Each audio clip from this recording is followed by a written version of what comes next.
کہ اقبال کی اگر ہم بات کریں تو اکثر و بیشتر ان کی نظموں میں ہم دیکھتے ہیں کہ نوجوانوں کو مخاطب کرتے ہوئے اقبال جو ہیں وہ نظر آتے ہیں. تو یہ فرمائیے گا کہ اقبال نوجوانوں کو ہی بطور خاص کیوں کر متوجہ کرتے ہیں؟ اقبال بطور خاص نوجوانوں کی طرف اس وجہ سے متوجہ ہوئے کہ چونکہ جو بزرگ افراد ہیں یا بڑے لوگ ہیں وہ اپنی تمام تر جو ان کی یوں کہیے کہ تجربات ہیں اور ان سے بہت کچھ سیکھ کے اور اپنا ایک وہ باقاعدہ ایک مزاج بنا چکے ہوتے ہیں.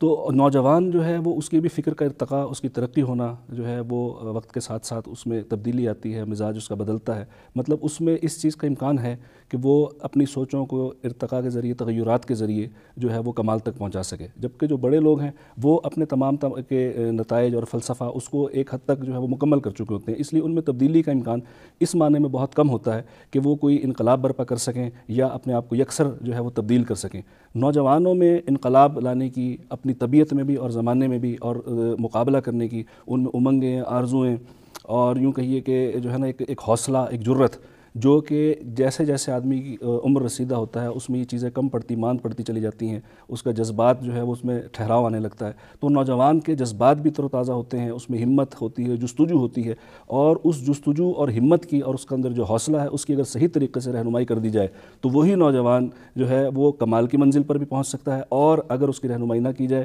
تو وہ زوال کی منزل تک بھی پہنچ سکتا ہے. مطلب کمال اور زوال اسی چیز پر جو ہے وہ انحصار کرتا ہے کہ جو نوجوان ہے، جس نے اپنی سوچوں کو بنانا ہے، جس نے اپنی جو ہے فکر کی آبیاری کرنی ہے، جس نے اپنے مستقبل کے بارے میں سوچنا ہے کہ اس کی سوچ کو، اس کی فکر کو کس انداز میں ڈھالا گیا ہے اور اس کے سامنے کیا مقصد رکھا گیا ہے. اگر اس کے سامنے ایک بلند مقصد ہے، ایک بڑا مقصد ہے، اور اس مقصد کی طرف اس کی رہنمائی بھی کر دی جائے گی تو اس صورت میں ایک نوجوان جو ہے وہ ظاہر ہے کہ منزل کمال تک پہنچے گا. اور اگر اس کے سامنے کوئی منزل نہیں ہوگی یا اگر کوئی منزل ہوگی تو بہت پست اور ہیچ ہوگی تو اس صورت میں وہ منزل کمال تک پہنچنے کی بجائے پھر اسفل سافلین کی طرف چلا جائے گا. تو بنیادی طور پر اقبال یہ دیکھتے ہیں کہ جو نوجوان ہے اس کی فطرت میں اتنی زرخیزی ہوتی ہے کہ ان میں اگر جو ہے وہ ایک فکر کا بڑا پودا لگا دیا جائے اور اس کا بیج رکھ دیا جائے اور اس کی صحیح طریقے سے آبیاری کر دی جائے تو اس نوجوان میں اتنی صلاحیت ہے کہ وہ اس دنیا کا، اس سماج کا مقابلہ کرے اور زمانے سے اور حالات سے جو ہے وہ ان کے مقابلے میں آتے ہوئے ان کے ساتھ جو ہے وہ مطلب ہے کہ ان کے برسر پیکار ہوتے ہوئے زمانے کے ساتھ وہ اپنی جو ہے وہ منزل تک پہنچ سکے اور جو ہے حوادث سے اور جتنی بھی جو اس کے سامنے مشکلات ہیں ان کا مقابلہ کر کے وہ اپنے آپ کو معراج تک پہنچا سکے. اچھا ڈاکٹر صاحب یہ فرمائیے گا کہ بطور خاص اگر ہم دیکھیں، آپ نے بھی اپنی گفتگو میں اشارہ فرمایا تو تمام نوجوانوں کو اقبال جو ہے وہ مخاطب کرتے نظر آتے ہیں، لیکن خاص طور پر اگر مسلمان نوجوانوں کی بات کی جائے تو اقبال کی شاعری کو دیکھتے ہوئے آپ کیا نتیجے پر پہنچتے ہیں کہ اقبال کیا امیدیں وابستہ رکھتے ہیں مسلم نوجوان سے؟ اقبال چونکہ خود مسلمان تھے. اچھا یہاں پہ بھی ایک چیز کو بہت ہمیں دیکھنے کی ضرورت ہے کہ اقبال کو بسا اوقات جو ہے وہ متکلم کہا گیا، ایک فلسفی سے زیادہ ایک متکلم کہا گیا. فلسفی یہ ہے کہ وہ تشکک کا شکار ہے، وہ مشکوک ہے، وہ ہر چیز میں شک کرتا ہے، اور متکلم یہ ہے کہ وہ ایک چیز پہ یقین رکھ کے اور پھر ایک علم کلام کے ذریعے اور دلائل اور براہین کے ذریعے اس چیز کو ثابت کرتا ہے. تو اقبال اول و آخر مسلم ہے، اس چیز میں کسی قسم کا جو ہے وہ کوئی اور شک اور کوئی مطلب ہے کہ دو رائے نہیں ہے. تو اقبال کو پہلے شروع میں یہ تھا کہ وہ تمام جو بر صغیر کے جو افراد تھے خاص طور پہ وہ ان کی طرف متوجہ تھے اور چاہتے تھے کہ اہل بر صغیر مشترکہ جدوجہد کریں، اور اس کے لیے انہوں نے نظمیں بھی بہت سی کہیں. لیکن جب اقبال نے دیگر ادیان کا یا دیگر وہ قومیں ہیں ان کے نظام معاشرت کا جائزہ لیا اور پھر جو اسلامی نظام ہے اس کے معاشرت اور معیشت کا جائزہ لیا تو اقبال نے اصل میں یہ فیصلہ کیا اور یہ دیکھا کہ اس کے اندر اس نظام میں اتنی گنجائش اور اتنی وسعت موجود ہے کہ اس کو اگر اپنا لیا جائے تو جس نظام کی وہ بات کرتے ہیں اقبال، جس معراج کی، جس خودی کی بات کرتے ہیں تو وہاں تک پہنچنا آسان ہو جاتا ہے. تو بنیادی طور پر جو اقبال کا انتخاب تھا وہ مسلم آئین تھا، وہ اسلامی قانون تھا کہ جس میں ڈھل کے پوری طرح ڈھلنے کے بعد جو ہے وہ اس مقام خودی کو حاصل کیا جا سکتا ہے جس کی طرف اقبال رہنمائی کرتے ہیں. اسی وجہ سے وہ خاص طور پر جو ہے وہ ان نوجوانوں کی طرف متوجہ ہوئے کہ جو کہ مسلمان تھے، مسلم جوان تھے، کیونکہ ان کو یہ پتہ تھا علامہ اقبال کو کہ یہ اس آئین میں اتنی گنجائش موجود ہے، اگر یہ اسی پر عمل پیرا ہوں اور انہی تعلیمات کو جو کہ انہیں دین اسلام نے سکھائی گئی ہیں انہی کے مطابق اگر یہ اپنے آپ کو جو ہے استوار کریں تو یہ معاشرے میں باعزت مقام حاصل کر سکتے ہیں. اور دوسری بڑی اہم وجہ یہ تھی کہ اس وقت زوال اور گراوٹ کا شکار سب سے زیادہ مسلمان تھے. وہ مسلمان جنہوں نے پوری دنیا میں حکومت کی تھی. علامہ اقبال کے دور تک آتے آتے یہ تھا کہ وہ ایسٹ انڈیا کمپنی اور پھر جو ہے وہ اس کی انگریز کی غلامی میں بالکل، اور غلامی بھی وہ کہ جو کہ نہ صرف معاشی غلامی تھی، ذہنی غلامی بھی تھی. مطلب معاشی سے زیادہ جو ہے وہ حکومت اور اس کے سیاست سے زیادہ وہ ذہنی غلامی تھی. تو ذہنی غلامی جہاں پہ ہو, آپ مطلب ہے کہ ایک جو غلام جو عام ایک مادی غلامی ہے یا جسمانی غلامی ہے اس سے تو آپ نجات حاصل کر سکتے ہیں کسی نہ کسی طریقے سے, لیکن اس کے لیے بھی جب تک آپ ذہنی طور پر غلام ہوں گے آپ جدوجہد کی طرف کسی صورت نہیں آ سکتے. اور ذہنی غلامی اور ذہنی پستی وہ چیز ہے جو اسفل سافلین کی طرف آدمی کو لے جاتی ہے, یعنی کہ بالکل ہی اس کو گرا دیتی ہے. تو اقبال بنیادی طور پر مسلمان نوجوانوں سے اسی وجہ سے مخاطب ہوئے تھے کہ ان کے آئین میں یہ گنجائش اور اس وسعت موجود ہے کہ وہ اس پر عمل پیرا ہو کے خاص طور پر انہی تعلیمات پر اپنے آپ کو استوار کر کے جن تعلیمات پر ان کے آباء و اجداد نے اپنے آپ کو استوار کیا تھا انہی کے مطابق عمل پیرا ہو کر جو ہے, کیونکہ مسلمانوں کے سامنے ایک پوری مثال موجود تھی. اور سب سے بڑی بات یہ کہ اسی جو بر صغیر ہے جس میں مسلمان جو غلام بن گئے تھے وہیں اسی میں انہوں نے اتنے سال جو ہے وہ سینکڑوں سال حکومت کی تھی. تو یہ ساری کی ساری مثالیں جو ہیں وہ تاریخ کی یعنی طلوع اسلام سے لے کے اور بعد تک آخر تک یعنی اقبال کے دور تک وہ ساری کی ساری مثالیں, وہ عروج و زوال, وہ سب کچھ ان کے سامنے تھا. اور یہ بھی اقبال جائزہ لے چکے تھے کہ آیا کہ وہ کون کون سی ایسی چیزیں تھیں, وہ کون کون سی ایسی کمیاں اور کوتاہیاں تھیں, خامیاں تھیں کہ جن کی وجہ سے مسلمان روبہ زوال ہوا ہے. تو ایک تو یہ تھا کہ ان کا جو وہ جو تھے توجہ وہ مکمل طور پر اسلام کی طرف ہو گئی, اور توجہ جب اسلام کی طرف ہوئی ہے تو انہوں نے ان لوگوں کی بجائے جو کہ اپنے آپ کو بالکل ایک اس میں ڈھال چکے تھے ایک سانچے میں اور جن میں تبدیلی کی کوئی گنجائش نہیں تھی, ان کی بجائے انہوں نے اس قوم کو, اس طبقے کو مخاطب کرنا زیادہ ضروری سمجھا کہ جو کہ اثر قبول کرتا ہے اور جس میں اتنی گنجائش موجود ہے کہ وہ اپنی جو ہے وہ طبیعت کو بدل سکتا ہے, اپنی عادتوں کو بدل سکتا ہے, یعنی کہ اس کی تربیت کی جا سکتی ہے. تو اسی وجہ سے خاص طور پر اقبال مسلمان نوجوانوں کی طرف متوجہ ہوئے. ٹھیک ہے ڈاکٹر, یہ فرمائیے گا کہ وہ کون سے حالات تھے؟ بعض جگہ پر ہم نے دیکھا کہ اقبال جب نوجوانوں کی کارکردگی کو دیکھتے تھے تو اس پہ افسردہ نظر آتے تھے, لیکن ایسے کیا حالات تھے کہ جو اقبال کو اس حوالے سے مایوس نہیں ہونے دیتے تھے؟ یہ بھی ایک بڑی اہم بات ہے اور یہ بڑا آپ کا جو ہے اہم سوال ہے کہ آپ دیکھیں اقبال نہیں ہے نا امید اقبال اپنی کشت ویراں سے, ذرا نم ہو تو یہ مٹی بڑی زرخیز ہے ساقی. تو باوجود اس کے کہ اب آپ کے جو ہم نے جو دو نظموں کی بات کی ہے ان نظموں میں شکایات ہیں, یہ ابھی ہم ان پہ بات کریں گے انشاءاللہ, لیکن اس کے باوجود بھی, شکایات کے باوجود بھی اقبال پر امید نظر آتے ہیں. اور ان کے پر امید نظر آنے کی ایک وجہ تو سب سے بڑی یہی ہے کہ وہ یہ دیکھتے ہیں کہ جس قوم نے, جس کی تربیت جو ہے وہ گود میں, جس کی آغوش میں ان کی تربیت ہو رہی ہے, اس آغوش کے اندر اتنی صلاحیت یہ ہے کہ اگر اس کی گرمائش ان کو ملے, یعنی وہ جو اسلامی ایک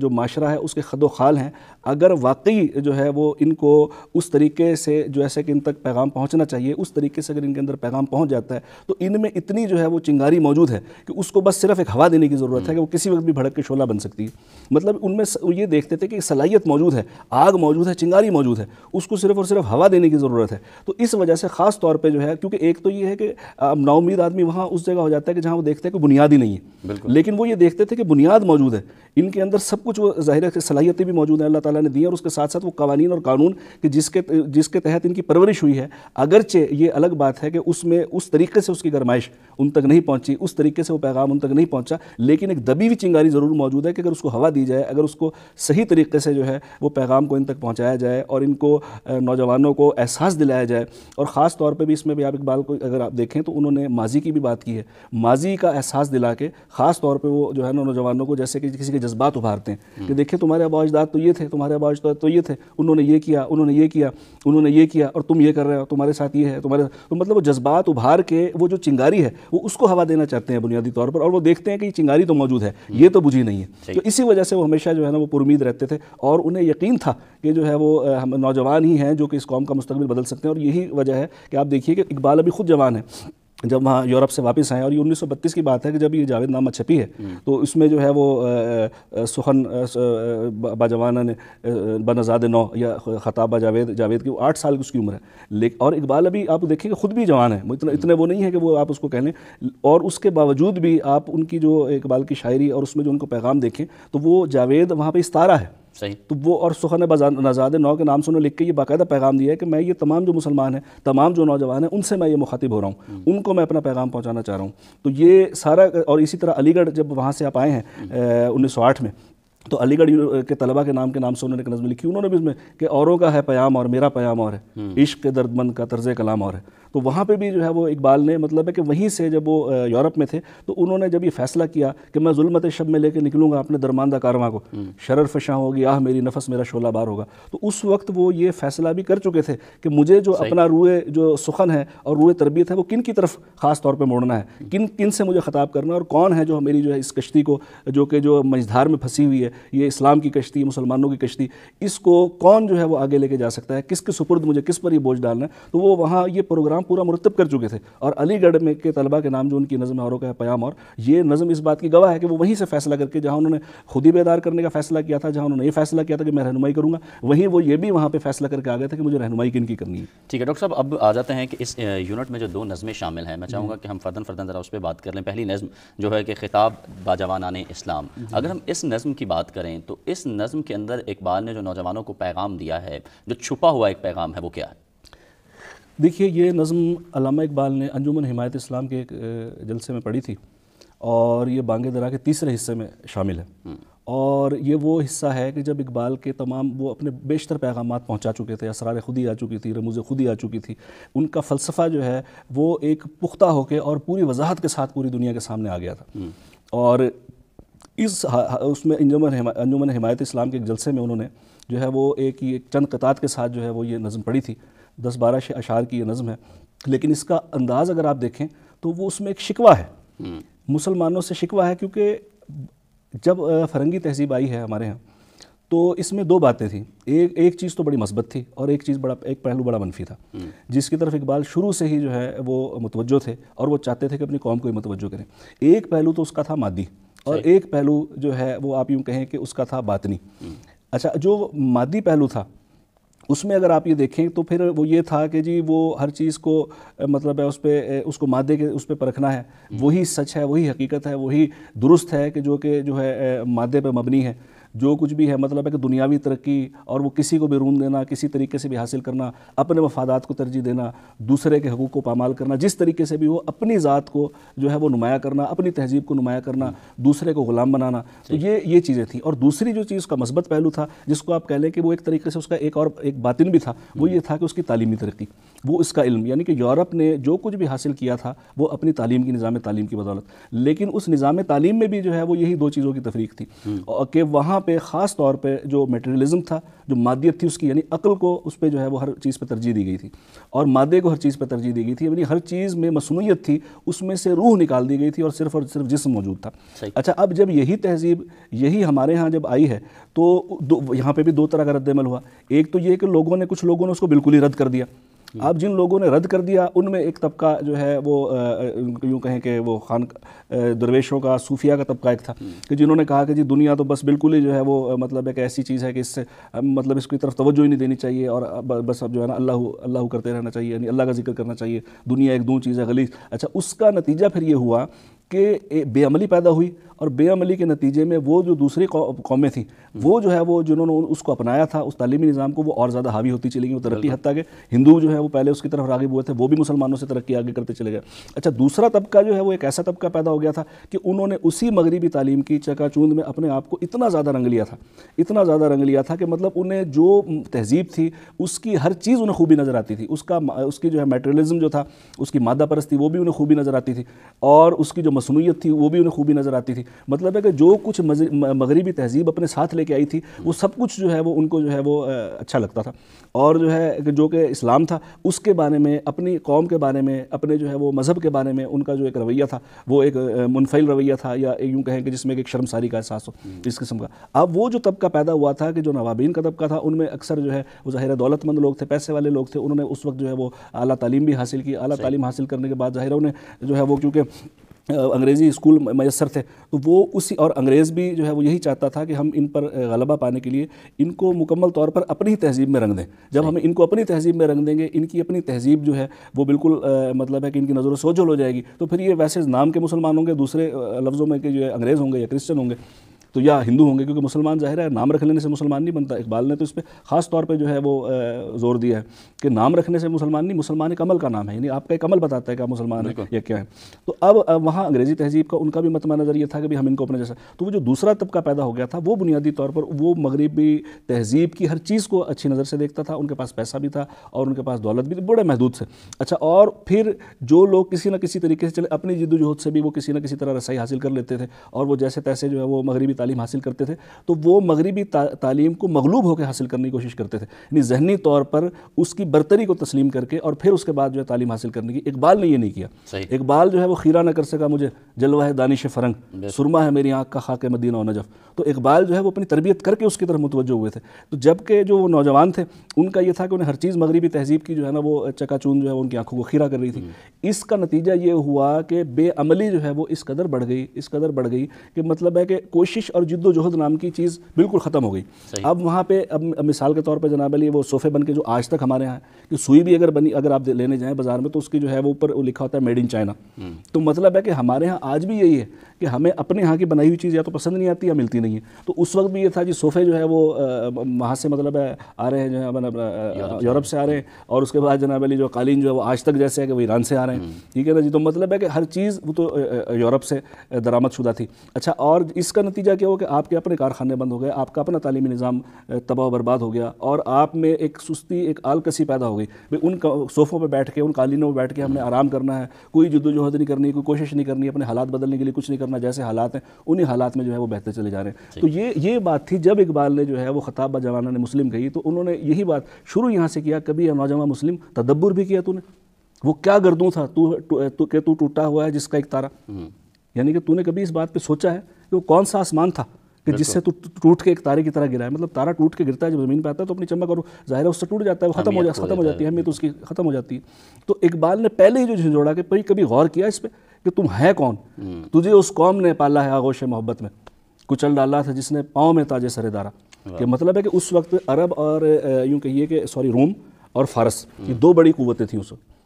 جب طلوع اسلام کا جو زمانہ ہے. اس وقت روم اور فارس یہ دو بڑی، اور یہ دارا خسرو اور یہ جو ہے وہ فارس کے بڑے بڑے شہنشاہ تھے نامی گرامی. تو دارا کو سکندر نے شکست دی تھی، بعد میں پھر حضرت عمر رضی اللہ کے دور میں پھر یہ ایران فتح ہوا. تو مطلب ہے کہ کچل ڈالا تھا تجھے اس قوم نے. اب یہ عرب کے وہ جو ہے نا مطلب ہے کہ بیچارے وہ بالکل غریب اور غربا وہ لوگ جنہوں نے اسلام قبول کیا تھا، اسلامی تعلیمات پہ، اسلام کے قانون پہ عمل کرنے کے بعد وہ اس قابل ہو گئے کہ روم اور فارس وہ جو دو بڑی قوتیں تھیں اور وہ ایک دوسرے پہ غلبہ پانے کی کوشش کرتی رہتی تھی. تو آپ دیکھیں کہ روم کو بھی انہی مسلمانوں نے، وہی جو ایک عرب کے جو ہے ایک علاقے سے جن کو بدو کہا جاتا تھا، وہ اس قانون پہ عمل پیرا جب ہوئے تو اس قانون پہ عمل پیرا ہونے کے بعد انہوں نے اس روم کو بھی فتح کیا جس کو فارس فتح نہیں کر سکتا تھا، اور اس فارس کو بھی فتح کیا جس کو روم کی امپائر فتح نہیں کر سکتی تھی. انہی لوگوں نے اس قانون پہ عمل پیرا ہو کے اور پھر جو ہے وہ مطلب ہے کہ روم اور فارس کو فتح کیا. تو قرآن کریم میں سورہ وہ روم ہے، الف لام میم غلبت روم. تو مطلب ہے کہ مسلمانوں نے پوری دنیا میں جہاں جہاں گئے تو آپ اپنی اس تعلیم کی جو وہ اسلامی نظام کے تحت انہوں نے جو تعلیم حاصل کی، جو تمدن تھا، اسی کے ذریعے اپنی تربیت انہوں نے کی. اور وہ جو جس کو جو ہے وہ جہالت کا گہوارہ کہا جاتا تھا عرب، یعنی اس عرب کے ریگستان سے نکل کے پوری دنیا پہ وہ چھاتے چلے گئے. پوری دنیا پہ انہوں نے حکومت کی، پوری دنیا کو تعلیم کا نظام دیا، پوری دنیا کو جو ہے وہ سماجی معاشی اور معاشرتی نظام دیا. اور جو ہے وہ مطلب ہے کہ یوں کہیے کہ جدید تہذیب کی ابتدا کی. یعنی کہ آپ یہ کہیں کہ ایک ایسے دنیا میں کہ جہاں پر مطلب ہے کہ وہ ایک اس کو آپ اس معنی کہ قدیم تہذیب جو اس کو آپ کہہ لیں کہ قدیم تہذیب کو ایک جدت کا رنگ دیا اور ایسا رنگ دیا کہ جس میں وہ صلاحیت ہے کہ جب آپ اس پہ عمل پیرا ہوں تو قیامت تک کے لیے مطلب ہر آنے والے دور کے لیے وہ جو ہے ایک مطلب مکمل طور پر جو ہے اس کے اندر تمام کے تمام چیزوں کا حل موجود ہے. ٹھیک. اچھا ڈاکٹر صاحب، اس کے ساتھ ساتھ دوسری جو نظم ہے ایک نوجوان کے نام، اس میں بھی خاص طور پر میں چاہوں گا جو کہ مقطع اقبال نے اس کا لکھا کہ نہیں نشے من تیرا قصر سلطان، نہیں تیرا نشے من، تو شاہی ہے بسیرا کر پہاڑوں کی چٹانوں. یہ بالکل یہ میں آپ کو اس کا جواب، لیکن میں وہ پہلی نظم پہ صرف دو باتیں اور کہوں گا کہ اس کے دو شعر جو ہے نا وہ اور ہیں کہ تجھے آبا سے اپنے کوئی نسبت ہو نہیں سکتی، مطلب بہت دکھی دل کے ساتھ. اور اگلی نظم بھی اسی کا وہ ہے، اسی کا آپ یوں کہیں کہ ایک توسیع ہے کہ تجھے آبا سے اپنے کوئی نسبت ہو نہیں سکتی کہ تو گفتار وہ کردار تو ثابت و سیارہ. مطلب تو باتیں ہی باتیں کرتے، تیرے اسلاف نے کام کیا ہے، تو مطلب کاہلی اور سستی اور وہ ہر وقت متحرک تھے. اچھا پھر آخری وہ شعر کے مگر وہ علم کے موتی کتاب اپنے آبا کی جو ان کو دیکھیں یورپ میں تو دل ہوتا ہے سپارہ، یعنی دل کے ٹکڑے ہو جاتے ہیں کہ وہ کتابیں کہ جو جن سے تمہیں مستفید ہونا چاہیے تھا، جنہیں تمہیں فائدہ اٹھانا چاہیے تھا، وہ اہل یورپ اٹھا کے لے گئے، وہ تمہارے آباء و اجداد کی کتابیں، تمہارا ورثہ ہے۔ اور پھر جو ہے وہ آخر میں ملا طاہر غنی کشمیری کا جو ہے ایک فارسی شعر انہوں نے جو ہے اس میں نقل کیا، جس کا مطلب یہ بنتا ہے کہ بھئی حضرت یعقوب علیہ السلام کی جو تیرہ چشمی ہے یا ان کی جو نابینائی ہے، اس کا مطلب ہے وہ کتنی بدقسمتی کی بات ہے۔ اس کا ماجرا یہ ہے کہ ان کی جو آنکھوں کا جو نور ہے، اس سے جو ہے وہ زلیخا جو ہے وہ اپنی آنکھیں روشن کر رہی ہے۔ تو مطلب ہے کہ یہ بہت دکھے دل کا۔ اور پھر اگلی جو یہ نظم ہے، یہ ایک نوجوان کے بظاہر ایک نوجوان کو، خاص نوجوان کو مخاطب کیا، لیکن اس پوری نظم میں بھی آپ اگر دیکھ لیں تو وہی بات ہے، وہی اقبال کو شکوہ ہے کہ اپنے آپ کو مکمل طور پر فرنگی تہذیب میں تم نے جو ہے نا اتنا رنگ دیا ہے، اتنا رنگ دیا ہے کہ مطلب ہے کہ تمہیں اس طرف غور کرنے کی فرصت نہیں ملتی کہ تمہیں کیا صلاحیتیں اور تم کیا کچھ کر سکتے ہو۔ تو اب آپ یہ دیکھیں گے جی وہ یہ جو شروع ہو رہی ہے، تو یہ شروع کہاں سے ہو رہی ہے کہ جی تیرے صوفے ہیں فرنگی، بڑا مشہور شعر ہے، تیرے کانی ہیں ایرانی، لہو مجھ کو رلاتی ہے جوانوں کی تناسانی۔ تو اب یہاں سے آپ نے بیان کر دیا کہ جو تہذیب آپ اس کو بالکل، ہاں، تو مطلب ہے کہ یہ آپ یہ اسی کی توسیع ہے نا۔ تو مطلب یہ شکوہ ہے، یہ دونوں نظمیں آپ کہیے کہ شکوہ ہیں کہ تیرے صوفے ہیں فرنگی۔ مطلب ہے کہ اس میں دو باتیں ہیں، ایک بات تو یہ کہ تم نے اپنے آپ کو اس جو تمہیں چیزیں بنی بنائی مل رہی ہیں وہ آرام دہ چیزیں، تم نے اپنے آپ کو انتہائی آرام دہ بنا لیا ہے۔ صحیح۔ اور دوسری بات یہ، اس میں یہ پیغام بھی ہے کہ تمہاری صنعت تباہ ہو کے رہ گئی ہے، تم خود کام کرتے ہی نہیں ہو، کہتے ہو جی ہمیں بنی بنائی چیزیں مل جائیں اور ہمیں جو ہے وہ عیش و عشرت کے لیے سامان میسر آ جائے جو ہمیں سستی اور کاہلی کی طرف راغب کر دے۔ شکوہ خسروی اگر حاصل، شکوہ خسروی کیا ہے جی کہ عمارت کیا شکوہ خسروی بھی ہو اگر حاصل، نہ زور حیدری تجھ میں نہ استغنائے سلمانی۔ کہ مطلب اپنے آپ کو تم لوگوں نے اتنا ذہنی غلامی میں مبتلا کر لیا ہے، مطلب مغربی تہذیب کی طرف آپ اگر رجوع کر رہے ہیں۔ اقبال کا کہنا یہ تھا کہ جو اس کے محسنات ہیں، کیونکہ اسلام کا اصول ہے کہ جو محسنات ہیں، اس کے جو اچھی چیزیں ہیں ان چیزوں کو آپ لیجئے، اور جو بری چیزیں ہیں، جو اس کے قبائح ہیں، ان کو رد کر دیجئے۔ تو یہ تنقیدی صلاحیت یہ آدمی میں اسی وقت پیدا ہوتی ہے جب وہ اپنی خودی کو پہچان لیتا ہے۔ تو جب یہ تنقیدی صلاحیتیں جو ہے وہ آدمی میں پیدا ہو جاتی ہے اپنے آپ کو، تو پھر وہ ذہنی غلامی کا شکار نہیں ہوتا، ذہنی پستی کا شکار نہیں ہوتا۔ تو بنیادی طور پر وہ اقبال یہی کہ تم میں دو چیزیں ہونی چاہیے، ایک تو یہ ہے کہ تم میں جو ہے زور حیدری ہونا چاہیے، کیونکہ شذرات فکر اقبال، وہ اسٹے آف ریفلیکشنز کے نام سے اقبال کے جو ہے وہ خیالات کے کچھ ٹکڑے مرتب ہوئے ہیں، ان میں اقبال نے کہا کہ مذہب جو ہے وہ بغیر زور کے محض ایک فلسفہ ہے۔ صحیح۔ اگر اس میں عمل نہیں ہے تو ایک فلسفہ ہے ظاہر، اور کچھ بھی نہیں ہے تو عمل سے۔ تو زور حیدری چاہیے، مطلب ہے تمہیں عمل کرنے کی قوت اور جوش اور عشق چاہیے، اور استغنا مطلب ہے کہ تم بے نیاز ہو جاؤ دنیا سے، کہ وہ مطلب ہے اب وہ جو آپ نے بات کی تھی، نہیں تیرا نشیمن کسر سلطانی گنبد میں، تو شاہین ہے بسیرا کر پہاڑوں کی چٹانوں میں، تو اس میں وہ شاہین کی طرف کے بھئی اس میں جو انہوں نے صاف ظفر احمد صدیقی کے نام خط میں بیان کیے تھے شاہین کے، تو وہ چاہتے ہیں کہ ان میں یہ پیدا ہو جائے، بلند نظری پیدا ہو جائے ان میں جو ہے، اور وہ جو ہے مطلب ہے کہ یہ کسی ایک مقام کے قید میں نہ رہیں، اور ان میں جو ہے وہ بلند پرواز کا جذبہ پیدا ہو جائے، ٹھیک ہے نا، اپنے شکار کو خود مار کے کھانا جیسا کہ عقاب کا وہ ہے۔ تو مطلب اپنے منزل پر پہنچنے کے لیے جد و جہد کریں، جستجو کریں کاہلی کا اور اس کا۔ تو مطلب یہ انہیں بتانا چاہا ہے اقبال نے کہ مقام تمہارا یہ ہے، تمہارا مقام یہ نہیں ہے کہ تم ذہنی پستی کا شکار ہو جاؤ، سستی اور آلکسی کا شکار ہو جاؤ، تو تم طائر لاہوتی ہو۔ ٹھیک ہے، بہت بہت شکریہ ڈاکٹر